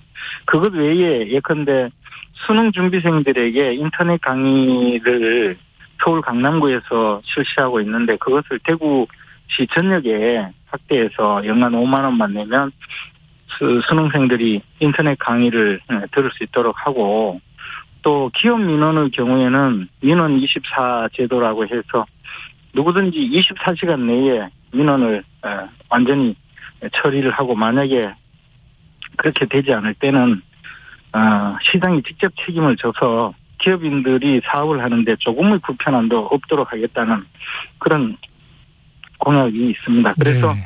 전체적으로 시정의 중심을 기업을 유치하고 기업 활동을 편리하게 하도록 하는데 역점을 둬서 대한민국의 모든 기업인들이 대구에 와서 사업하고 싶도록 만드는 것이 1차적인 그 시정의 목표입니다. 네. 자, 공항 수건 사업이죠. 또 교통, 교육, 산업, 경제, 민원까지 이제 말씀 주셨어요. 자, 후보님께서는 윤석열 정부와 코드가 맞는 유일한 후보다. 이렇게 밝히셨습니다. 어떤 부분에서 그렇다고 보세요? 아니, 이제 홍준표 후보에 대해서 많은 분들이 지적하고 계시는 것이 이제 윤석열 대통령과의 부조화 문제였거든요. 네네. 실제로 지난 대선에서 윤석열 후보에 대해서 뭐 선거 때 돕지 않았다 이런 것은 뭐 인간이 감정적으로 그럴 수도 있는데 오히려 당선에 회방을 놓지 않았느냐 그런 비판이 우리 대구 시민들 사이에 아주 광범하게 유포가 되어 있거든요. 네. 일부 좀 과격하게 말씀하시는 분들은 홍준표 의원님이 윤석열 후보의 표 100만 표를 날아가게 만들었다고 붕괴하는 분들도 계셔요. 네네. 이런 상황이다가 보니까 시민들이 보기에는 아무래도 윤석열 정부와 조화롭게 갈 수 없는 분이다라고 생각하고 또 엊그저께 그 홍준표 의원님께서 사무소 개소식을 하시면서 내가 대구시장이 되면 중앙정부에서 나를 호락호락하게 대할 수 없다. 네. 뭐 그런 말씀으로 이제 자신의 존재감을 과시하셨는데 그러나 대구 시민들이 보기에는 중앙정부와 조화롭게 일을 하고 우리 대구에 밀린 숙제를 잘 해결해주는 시장이 필요하지 자신의 존재감을 드높이고 중앙정부 내지 대통령과 대립하는 그런 시장을 원하지는 않을 거라고 봐요. 네. 그런 면에서 이제 상당한 문제가 있다고 보고요. 유영아 후보에 대해서는 뭐 그렇게 말씀을 안 드려도 쉽게 알 수 있기 때문에 뭐 특별한 논평은 필요가 없으리라 생각합니다. 예, 뭐 유영아 예비 후보는 이제 박 전 대통령과는 아주 각별한 관계지만 또 윤 당선인과는 전혀 그간의 이제 관계가 없어 왔기 때문에 어쩌면은 어쨌든 그 윤석열 당선인이 처음 검찰총장 시절부터 우리 당에 입당해서 지금 대통령 당선인이 되기까지 그 나름대로 중요한 역할을 많이 했었거든요. 그리고 대구시장이 되면 또 대통령과 교감할 수 있는 여지가 많기 때문에 그런 면에서 주장하고 있는 것입니다. 네. 그런데 지금 홍준표 후보는 좀 김 후보님을 의식하는 것 같아요. 왜 그러냐면 최근에 한 예능 프로그램에서 공천 페널티 일전에 좀 논란이 있었습니다만 김 후보님을 겨냥해서 정치를 그렇게 야비하게 해서는 안 된다. 벌 받을 것이다. 강하게 비판을 또 한 차례 했는데 어떻게 들으셨습니까? 그런데 이제 뭐 그 이야기 하도 많이 들어서 다 외울 지경인데요. 네. 그 공천 룰은 홍준표 후보님 한 분에게 한 분에게 대한 것이 아니었죠. 적용되는 것이 네. 아니고 전국에 만여 명 이상의 공천 신청자에게 다 공이 적용되는 것이고 그때 당시에 제가 최고위원 7명 중에 1명으로서 참석해서 당 사무처에서 제출한 그 의안에 대해서 네. 토론을 하고 표결을 했거든요. 그리고 그것도 그 7명 중에서 무기명 비밀 투표를 해서 4명이 찬성하고 3명이 반대를 해서 네네. 통과가 된 것인데 제가 그 지방선거에 출마한다고 해서 그 문제를 주로 이제 지적을 하면서 야비한 사람이라고까지 말씀하셨는데 저는 뭐 그렇게 전혀 생각하지 않습니다. 그리고 저는 이제 홍준표 의원님에 대해서 그 어쨌든 같은 후보끼리 야비하다 이런 표현을 쓰시는 것은 상당히 좀 문제가 있다고 봐요. 네.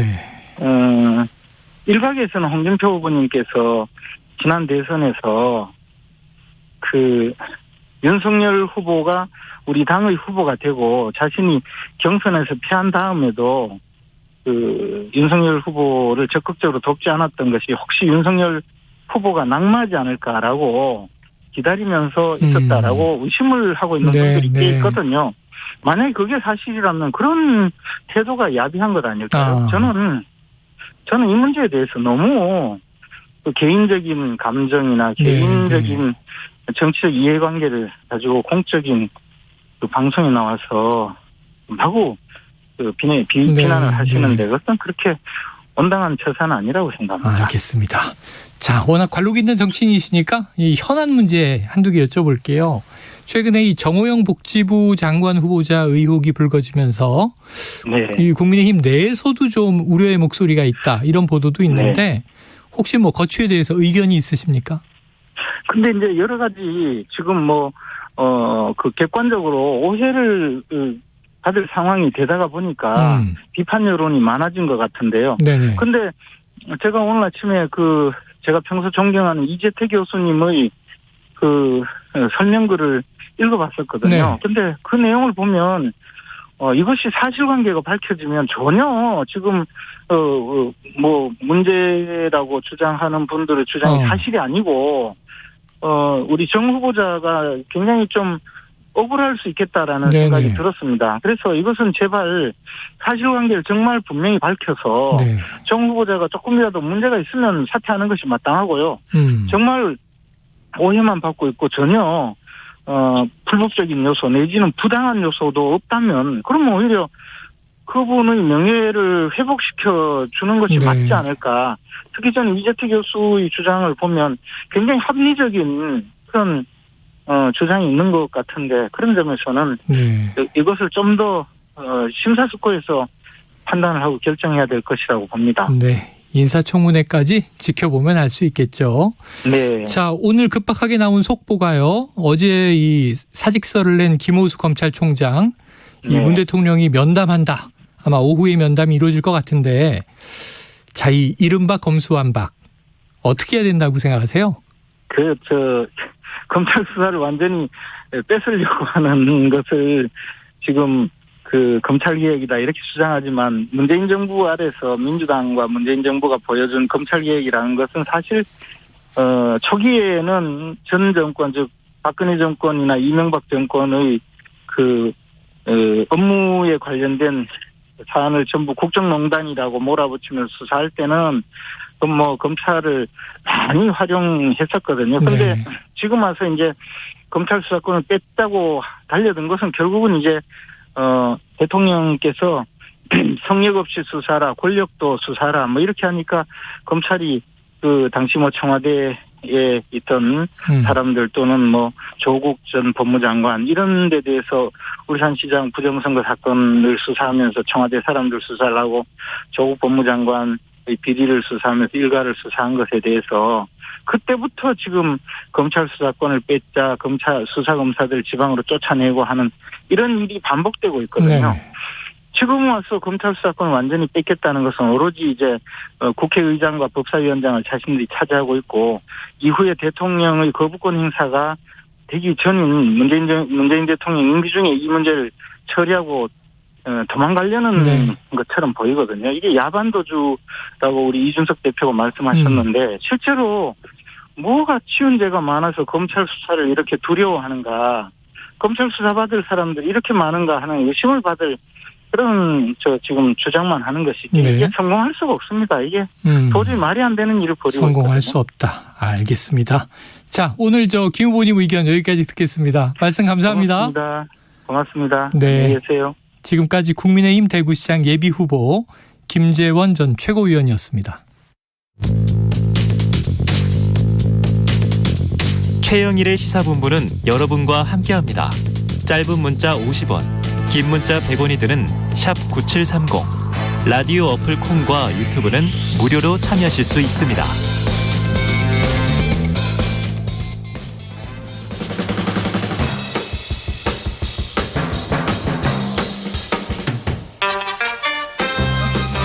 네, 자, 매주 월요일 주말 사이 뉴스들을 정리하고 주간 이슈를 살펴보는 주간 이슈 먼데이 시간입니다. 자, 오늘도 시사계의 피오나 공주 노영희 변호사 그리고 시사 래퍼 랩진봉 성공회대 최진봉 교수 나오셨습니다. 어서 오세요. 안녕하십니까. 어우, 주말 사이 뉴스가 막 또 쏟아져요. 그래서 특별히 쏟아진 거 없는데? 네, 아니에요. 이제 사직서도 나오고 기자회견도 있었고 막 그래서 이 주간 이슈 먼데이가 특히 월요일이라 바쁜 것 같아요. 자, 김호수 검찰총장이 사의를 표했고요. 오늘 속보는 또 문 대통령이 이 사표를 반려하면서 면담을 하겠다. 자, 그럼 이제 문재인 대통령이 사표를 반려하고 면담을 받아들였다. 노 변호사님 어떻게 보세요? 저는 일단 대통령이 사표를 반려한 그건 충분히 그분 성향상 그럴 수 있을 것이라 생각을 하지만 솔직히 왜 반려를 했는지 모르겠어요. 야, 너무 직설적이신 거 아니에요? 네, 왜냐하면은 이제 지난번에 면담을 거절했다라는 식으로 기사가 나가니까 그거 아니다라는 걸 보여주는 의미도 하나 있고 또 하나는 소위 말하는 검수완박. 저는 사실 그 용어는 찬성하지 않습니다만 네네네. 어쨌든 이 검찰개혁 관련된 법안을 너무 밀어붙이는 것에 대해서 조금 제동을 걸고 뭔가 한번 얘기를 들어보고 한번 검찰을 달래보겠다 이런 의미는 있는 것 같은데 사실 문 대통령의 인사 스타일은 정말 제가 이해할 수 없고 그 기준이 뭔지를 제가 잘 모르는 상황인데 네. 김호수 총장 같은 경우에는 총장 임명 당시에 본인이 했던 말하고 지금 태도가 완전히 달라졌거든요. 네네. 그런 상황에서 임명직 공무원 이거 아직 임기가 남아있는데 사표를 내는 것에 대해서는 나는 받아들이지 않고 그냥 내버려 두겠다. 이렇게 지금 취지가 이거잖아요. 예. 근데 그럴 필요가 있을까요? 굳이? 그래서 저는 그래서 조금 대통령의 이런 행동이나 이런 건 좀 이해가 안 가요. 솔직히. 문재인 대통령의 스타일일 수는 있으나 이해는 가지 않는다. 그러면 이번에 최 교수님 한번 문 대통령의 입장에 빙의를 해보시면 어떤 배경입니까? 빙의까지 해야 될지 모르겠지만 네. 이제 대통령 입장에서 이런 것 같아요. 일단 얘기를 들어보자.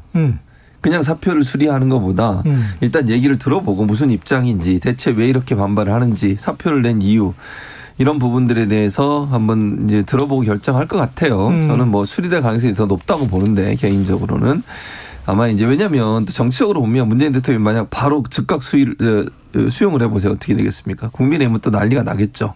정치적 부담이 될 수밖에 없어요. 그래서 이게 절차상으로도 한번 만나고 좀 한 단계 숨고르기를 하고 하는 것이 좀 더 부드럽게 넘어갈 수 있는 부분이 아닌가 하는 생각을 했지 않았을까. 저는 개인적으로 이렇게 생각을 하고요. 그래서 아마 의견 듣고 제가 볼 때는 수리할 가능성이 높아져요. 김호수 총장이 만약에 계속 자기 입장을 고수하면서 나는 절대로 할 수 없다. 아니 이거 안 받아주시면 거부권 행사하지 않으시면 나는 더 이상 할 수 없습니다 하면 수리하는 쪽으로 갈 가능성이 높다고 저는 보고요.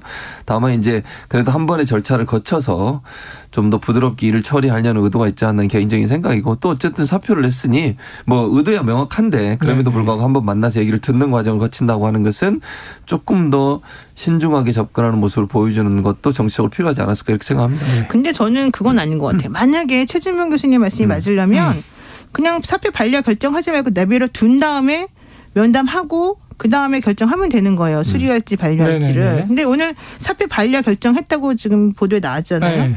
그 얘기는 이미 그러니까 대통령은 그냥 이번에 사표를 안 받아주겠다는 의사표현을 먼저 한 거거든요. 이런 상황에서 김호수 총장하고 면담한 다음에 어떻게 되겠습니까? 대통령은 당신은 왜 이렇게 사표까지 내셨습니까? 물어볼 것이고 김호수 총장은 검찰은 이런 입장인데 너무 심합니다. 이러면서 이제 얘기를 하겠죠. 그러면 대통령이 본인이 입법권을 가진 게 아니고 국회에서 하는 건데 거기다 대고 그러면 좋습니다. 올라오면 내가 거부권 행사할게요. 라고 할 거 아니잖아요. 그렇죠. 그럼 뭐라고 하겠어요? 총장에게. 본인이 중재할 수 있는 건 사실은 아니거든요. 그러니까 그런 상황이라고 한다면은 사표 반려를 그냥 오히려 안 하고 그냥 그러니까 사표 반려한 그대로 유지하는 게 낫겠죠. 그래서 제가 봤을 때는 대통령이 이렇게 하는 거는 오히려 이 검수완박이라고 하는 법안이 너무 좀 지나치게 검찰에게 수사권 다 뺏는 건 옳지 않다는 생각이 반영된 것이다. 오히려 저는 그렇게 보는 거죠. 그래요.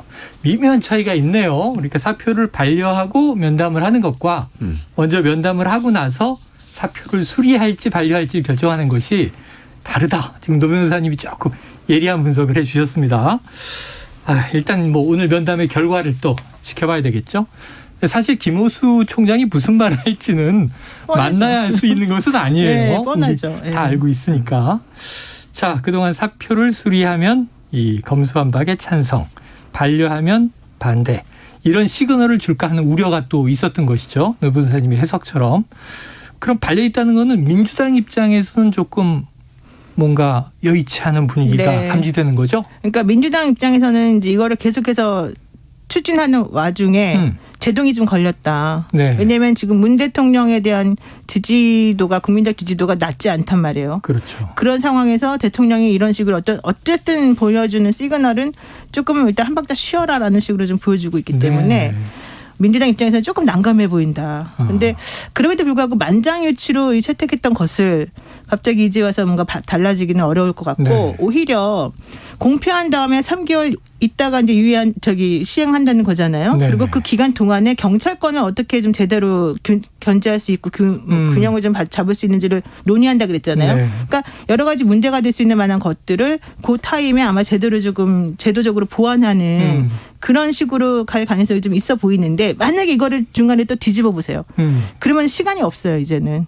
이 입법한 그 내용안을 또 수정하거나 뭔가 고치게 되면 이제 시간이 정말 없어요. 대통령 임기 끝나기 전에는 안 된단 말이에요. 윤석열 정부로 넘어간 그렇죠. 거죠. 그렇게 되면 아예 못하는 거거든요. 근데 그렇게 되기에는 민주당 의원들이 너무 부담이 커서 제가 보기에는 이제 다른 방법을 좀 취해야 될 것 같아요. 다른 방법을 취해야 될 것 같다. 자, 여기서 나아가서 오후 면담의 결과를 봐야 되겠지만 글쎄요. 청와대가 마음을 바꾼 이유, 사직서라는 게 나름의 이제 또 파장, 충격파가 있긴 하지만 애초에는 말씀하신 대로 자, 국회의 시간이고 이게 통과가 돼서 정말 이제 대통령의 테이블까지 올라올지 아직은 미지수인 상황에서 총장 면담은 좀 부담스럽다 오바다. 그런데 지금 면담을 갑자기 받은 이유는 또 따로 있을까요? 저는 아까도 계속 같은 얘기예요. 노영희 변호사 입장차가 있는 것은 반려라고 하는 것을 노영희 변호사는 이제 사표를 수리하지 않는다는 표현을 쓴 거고 저는 이걸 들어보고 결정하기 위해서 반려를 했다고 봐요. 그러니까 그 차이가 있다는 거죠. 그러니까 물론 누구 말이 맞는지는 그럼 오늘 알겠죠. 면담이 끝나고 수리할 수도 있습니까? 저는 그렇게 생각해요. 아직도. 그렇다고 생각하거든요. 그러니까 반려라고 하는 개념을 물론 이제 노영희 변호사 말씀하신 것처럼 그냥 아무 얘기를 하지 말고 면담을 할 수도 있지만 그렇게 되면 마치 김호수 총장이 저런 행동을 하니까 면담을 받아줬다는 의도도 보일 수 있잖아요. 왜냐하면 계속 김호수 총장은 대통령 면담을 요청을 했었어요. 거부권 요청하겠다고.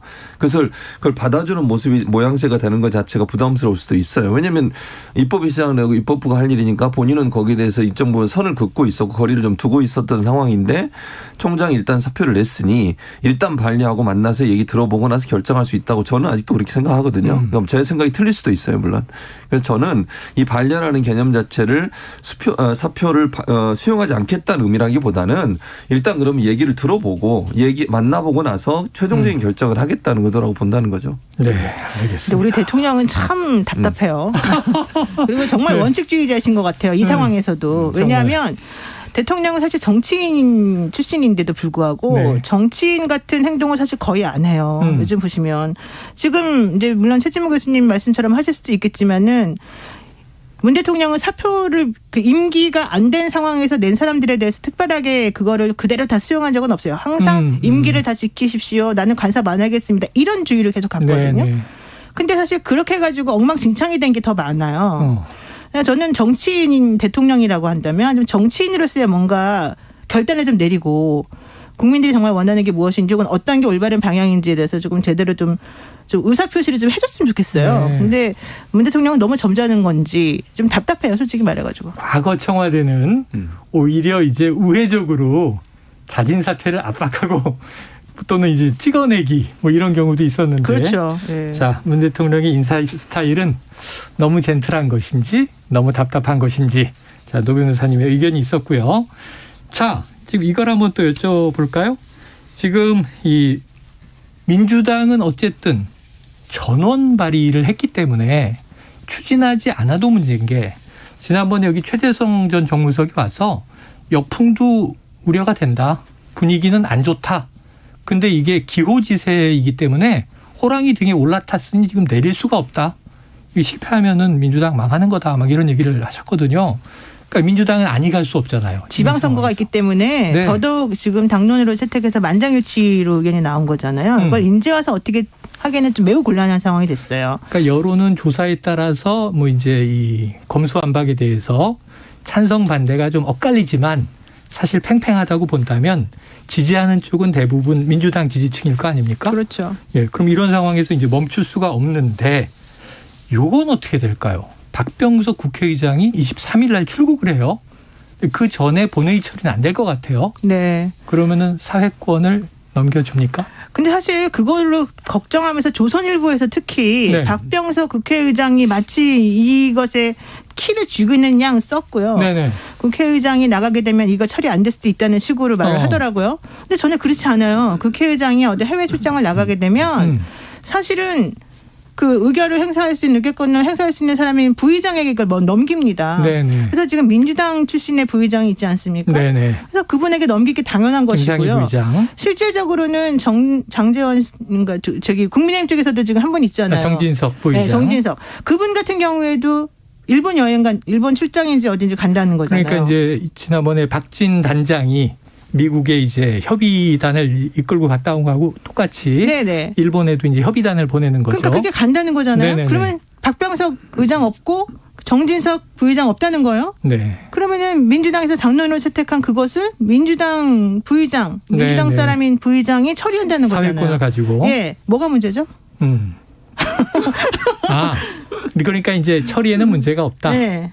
네. 이게 그러니까 이제 중요한 거는 할지 안 할지 계속 고를 할 것인지 스톱을 할 것인지 고스톱의 문제인 것 뿐이지 사실은 자꾸 그걸 문재인 양 얘기하는 것 자체가 저는 오히려 문재인 양 이야기하는 것이 문제인 것 문제다. 같아요. 예. 왜냐하면 절차상 방법상은 문제가 네, 없다. 문제가 없죠. 최 교수님 뭐 문제 없습니까? 그러니까 말씀은 그러니까 절차상은 문제 없어요. 그리고 지금 상황적으로 보면 김상희 부회장이 사회권을 받을 가능성이 높죠. 왜냐하면 지금 말씀하신 것처럼 지금 정진석 국회 부의장이 포기하지 않는, 그러니까 출장 가는 걸 연기하거나 바꾸지 않는 이상은 그렇게 되면 당연히 김상희 부의장이 사회권을 가질 수밖에 없고 그런 상황이라고 하면 민주당이 처리하는 것을 좀 더 수월하게 갈 수 있죠. 왜냐하면 두 가지 개념에서 두 가지 포인트에서 사회권을 가진 분이 영향력을 행사할 수 있는 거잖아요. 회기를 빨리 끝내고 다음 회기로 넘어갈 때. 두 번째는 직권상정할 때 이 두 가지 문제를 국회 사회권을 갖고 있는 분이 결정해야 되는데 그걸 이제 김상희 부의장이 갖게 되면 훨씬 더 박병석 의장보다는 또 수월하게 진행이 될 수 있죠. 스무스하게. 네, 뭐 필리버스터를 좀 무력화한다든가 그렇죠. 네. 이런 부분에서도 그렇고. 자, 그러니까 이제 걱정은 그런 것 같아요. 이제 정치적으로 봤을 때 민주당 부의장이 민주당 단독으로 올린 법안을 강행 처리했다, 뭐 단독 처리했다. 이런 이제 비판들이 많이 나오겠죠. 그러려면은 정진석 부의장 나가지 마시고 뭔가 조치를 제대로 취해야죠. 그걸 가지고서 얘기할 건 어차피 이렇게 해도 욕먹고 저렇게 해도 욕먹을 것 같아요. 자, 민주당은. 알겠습니다. 자, 다음 이슈도 한번 지켜보죠. 검수완박은 어쨌든 이번 주와 다음 주가 아주 중대한 분기점을 맞을 것 같습니다. 과연 이 예정대로 윤호중 비대위원장 얘기처럼 5월 3일 국무회의 때 이것이 처리될 것인가? 또 이제 문재인 대통령은 거부권을 행사할 것인가 아닌가? 혹시 어떨 것 같아요, 노 변호사님? 거부권 행사 안 하시지 않겠습니까? 네. 나는 문재인 대통령이 거부권 행사할 성향이 절대 아니라고 보고. 왜냐하면 국회 입법권을 침해하지 않으려고 이분은 노력하는 분이잖아요. 네, 원칙주의자라니까요. 국회 입법권을 존중하는 의미에서 대통령으로서 그래서 민주당이 거부권을 지금 행사하지 또 않을 것이다. 열심히 지금 하는 거잖아요. 윤석열 정부 들어서기 전에 이걸 통과시키려고. 아니 최재성 전 정무수석이 자기는 잘 모르겠다. 대통령의 고민이 너무 깊을 것이다. 이렇게만 얘기를 하시더라고요. 자, 다음 이슈를 들여다보겠습니다. 야, 이거 참 뜨거운 얘기인데요. 일단 그 정호영 보건복지부 장관 후보자 어제 기자회견을 했습니다. 후보자의 육성을 듣고 오겠습니다. 국민들의 관심이 큰 자녀들의 의대 편입이나 병역 판정에 대하여 근거가 없는 문제 제기가 이어지고 있습니다. 가능컨대 자녀들의 문제에 있어서 저의 지위를 이용한 어떠한 부당행위도 없었으며 가능하지도 않았습니다. 의대 편입이나 병역 처리 과정은 최대한 공정성이 담보되는 절차에 따라 진행되었습니다. 네, 자 단언컨대 나왔습니다. 총 자료가 이제 23쪽 그리고 아주 조목조목 반박을 했어요. 전체적으로 보면 다 적법했다, 위법이 없다, 그리고 아빠 찬스는 없었다 이런 얘기인데. 자, 최 교수님, 네. 어제 다 들으셨어요? 네, 들었습니다. 좀 설득이 되셨어요? 아니요.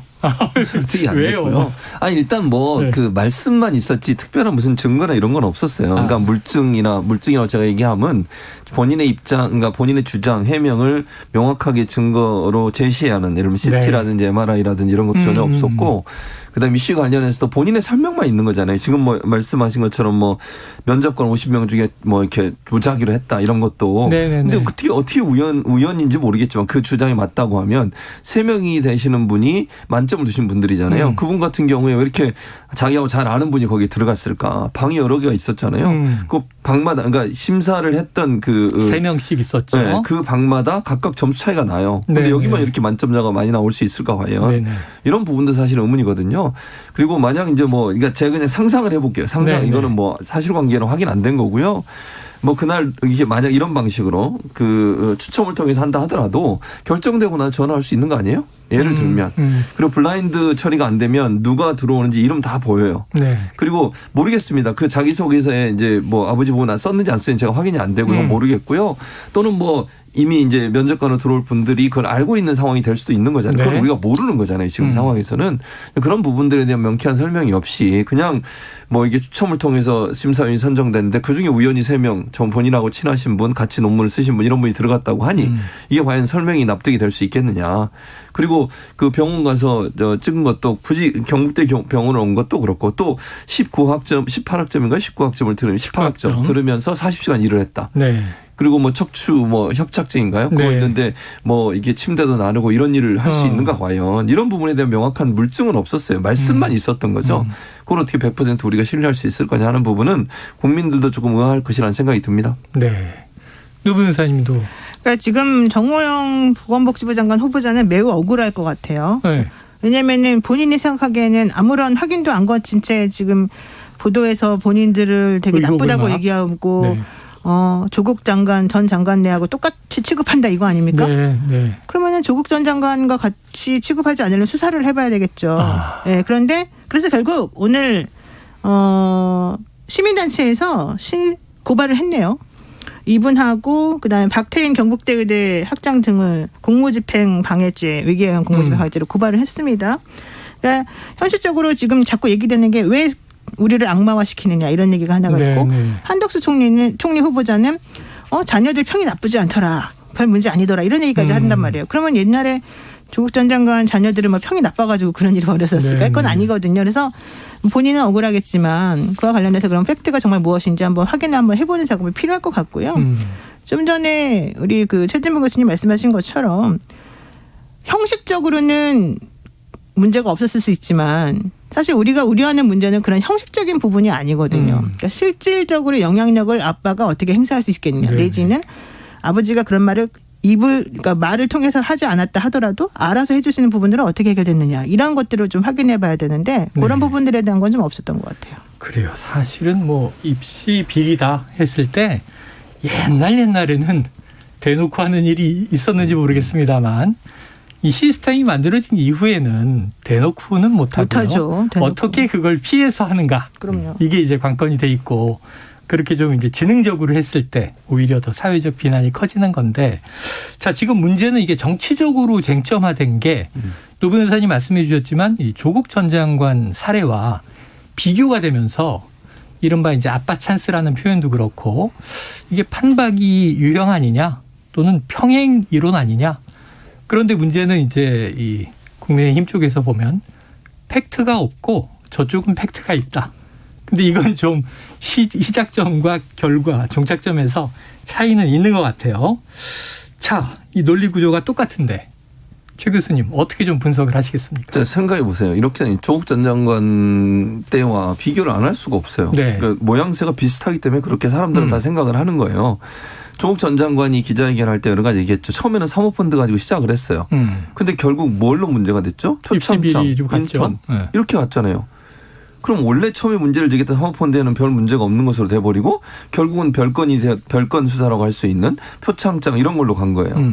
만약에요. 지금 상황에서 검찰이 그때처럼 조국 전 장관 부인 되시는 정경심 교수 그분 수사를 전격적으로 했잖아요. 기소도 하고 한 번도 부르지도 않고 마지막 날. 그런 방식으로 만약 이분에 대해서 해보세요. 어떤 일이 날지 아무도 몰라요. 지금은 말만 있고 검증이 안 되고 있잖아요. 그러니까 제가 말하는 검증이라는 강제 수사는 전혀 들어가지 않고 있어요.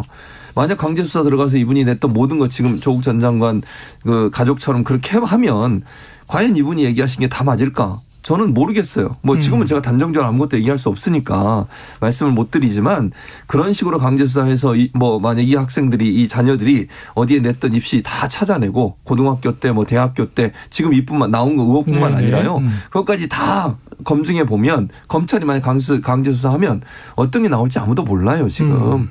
이런 식으로 그냥 말만 가지고서 뭐가 안 나왔다고 얘기하는데 그러면 그 조국 전 장관이 그 청문회 할 당시에 그렇게 기소하고 수사했던 것처럼 검찰이 해보면 돼요. 적극적으로 해서 강제 수사해서 이분이 정말 그런 게 있는지 없는지 다 보고 확인해보고 표창장 혹시나 인턴 증명서 없는지 확인해보고 40시간 일하면서 18학점을 들을 수 있는 건지 물리적으로 그때 정말 제대로 일을 했는지 다 확인해보면 되잖아요. 근데 지금 그게 확인이 안 된 상태에서 아무런 법적 증거가 없다고 얘기해버리면 수사를 안 했으니까 없는 거잖아요. 물론 제가 이렇게 얘기하면 단정적으로 그분이 뭐가 많다 이렇게 들릴 오해가 있는데 그건 제가 얘기하는 거 아니고요. 만약에 수사를 해서 별건까지 다 해서 하게 되면 그게 나올 가능성도 전혀 배제할 수 없기 때문에 지금 국민의힘이 얘기하는 것처럼 팩트가 없으니까 뭐 증거가 없으니까 이렇게 얘기하시면 그럼 조국 전 장관도 만약 강제 수사 안 했어 봐요. 표창장 이게 나왔겠어요. 인턴 증명서 이런 게? 저는 그렇게 얘기하면 이거 형평성에 맞지 않다고 생각합니다. 자, 그렇다면 이제 남은 결과가 수사할까? 고발도 들어갔다고 하는데 그리고 또 인사청문회까지는 이제 진행될 것 같아요. 자진 사퇴 가능성은 이제 어려워진 것 같은데 과연 이제 낭만이야. 그러니까 사실은 이 장관은 인준이 필요한 건 아니잖아요. 임명 강행도 할 수 있잖아요. 그렇지만 하지만 여론이 총리가 제청을 해줘야죠. 네네. 총리도 그러니까 제청을 해줘야 되고. 총리 후보자가 만약에 안 되면. 네네. 왜냐하면 그거는 국회의원들이 또 동의를 해줘야 되는 거니까. 그렇죠. 만약에 거기서 안 되면 사실은 줄줄줄줄 장관 후보자들 전부 다 안 될 가능성이 있는 거죠. 그래서 어떻게 전망하세요? 그렇지만 또 현행 우리 총리님께서 그렇게까지 상황을 또 거북하게 만들지는 않으실 테니까. 네네. 일단은 한덕수 총리 후보자에 대한 뭐 동의가 될지 안 될지 모르겠지만 저는 반반이라고 보는데 지금 현재 문제가 있어 보이는 분들이 좀 많이 있기 때문에. 근데 왜냐하면 예를 들면 정호영 후보자 같은 경우는 보건복지부 장관 후보자잖아요. 네. 그러면은 그런 종류의 경영 능력이 제대로 있는지를 확인해봐야 되는데요. 경북대학교 그 의대병원 거기를 4년간 원장으로 있을 때 865억 적자가 났다는 거예요. 그러면 경영 능력은 사실 별로 없는 거 아닙니까? 솔직히 말해가지고. 그런데 그분이 연금 관련해서는 어떤 능력이 또 있는 건 아니잖아요. 그럼 보건복지 관련해서도 좀 없고 연금도 없는 본인 능력이 좀 그런 거예요. 네. 그다음에 농지법 위반 혐의도 좀 있는 거고. 그런데 또 자녀 비리 관련해 가지고 또 여러 가지가 있는 거고. 그러면 여러 가지 총체적으로 조금 문제가 있어 보이잖아요. 그러면은 그런 분들을 그냥 그대로 다 통과시켜야 되냐? 그건 또 아니거든요. 네. 그래서 제가 봤을 때는 물론 이제 사람마다 좀 다르긴 하겠지만 민주당에서 아마 전략을 짜서 인사청문회에 돌입할 것 같습니다. 네. 청문회 결과가 또 국민들이 보기에 의혹이 또 짙어지게 된다면 사실은 또 이제 총리나 정부 입장에서도 그냥 임명하기에는 부담이 될 수 있다. 최 교수님 어떻게 전망하세요?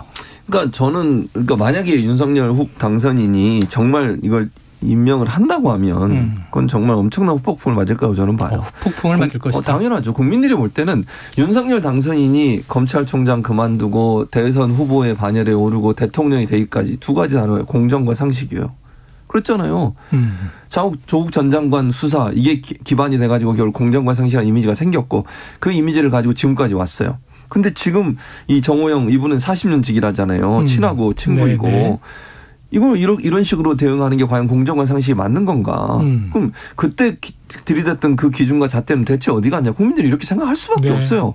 본인이 어떻게 생각하시든 윤석열 당선인은 그걸 고민하셔야 돼요. 그렇지 않으면 국민들이 볼 때 이건 정말 공정과 상식이 아니네라고 생각한다고 저는 봐요. 왜 자기 친구한테는 그렇게 하고 그 전에 조국 전 장관한테 그렇게 들이댔냐라고 하는 비판일 수 있어서 본인한테 엄청난 부담이 될 겁니다. 네. 자, 주간 이슈 먼데이 오늘은 여기서 정리를 하겠습니다. 지금까지 노영희 변호사, 최진봉 교수와 함께했습니다. 고맙습니다. 감사합니다.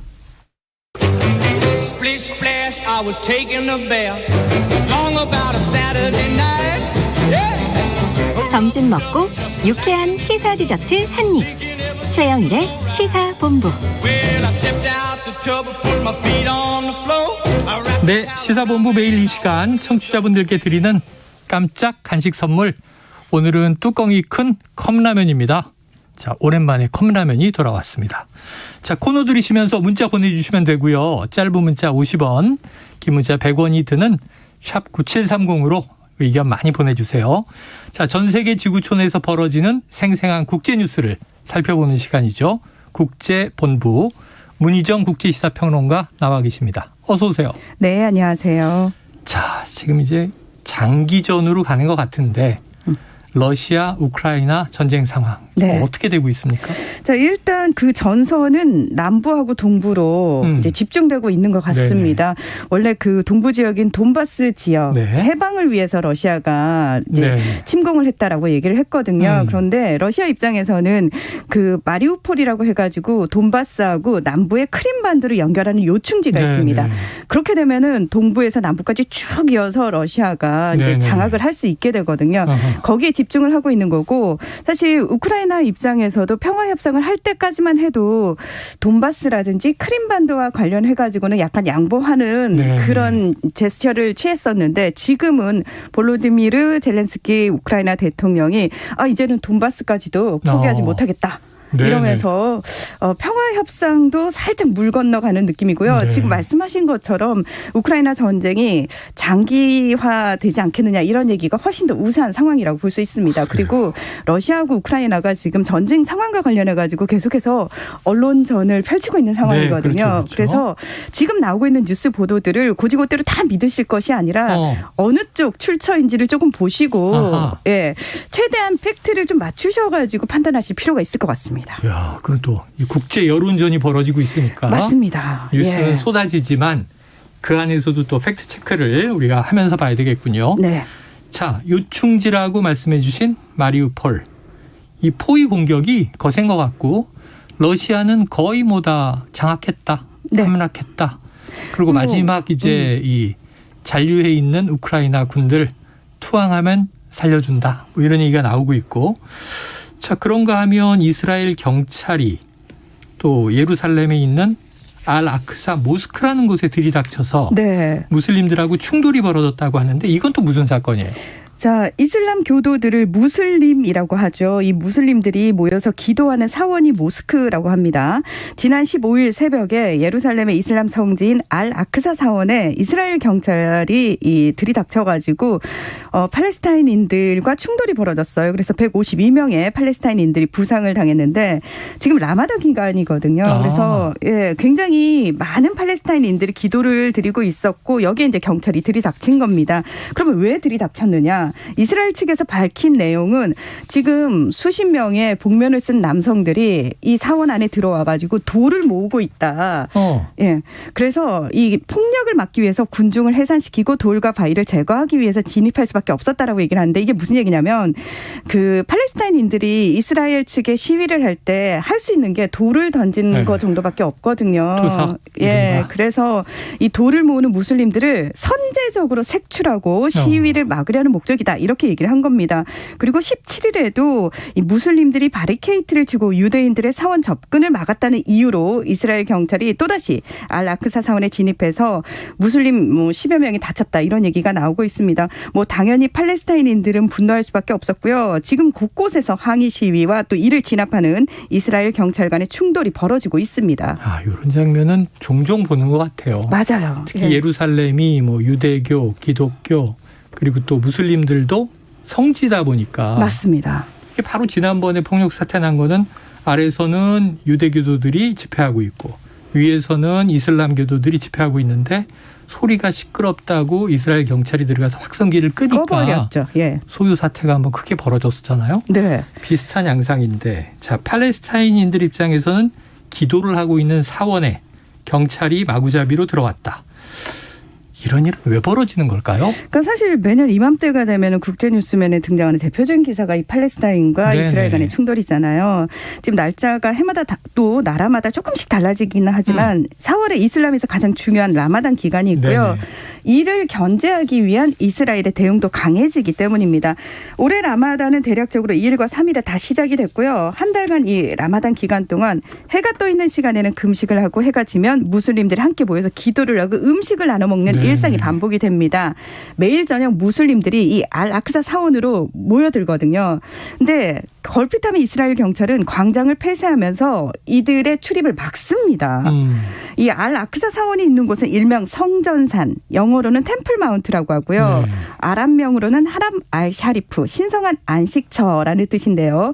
여기가 말씀하신 것처럼 이슬람과 유대교 모두의 성지입니다. 무함마드가 승천한 곳이고요. 또 유대교의 성전이 있던 곳입니다. 그리고 바로 인근에 그 솔로몬 왕이 세웠다고 전해지는 성전의 서쪽 벽, 일명 통곡의 벽이 유명한 데죠. 그렇습니다. 50m 가량 남아 있고요. 또 이곳은 유대인들의 종교적 심장이라고 일컬어지는 곳입니다. 그러니까 양측 모두에게 워낙 중요한 곳이다 보니까 항상 긴장과 갈등이 존재해 왔고요.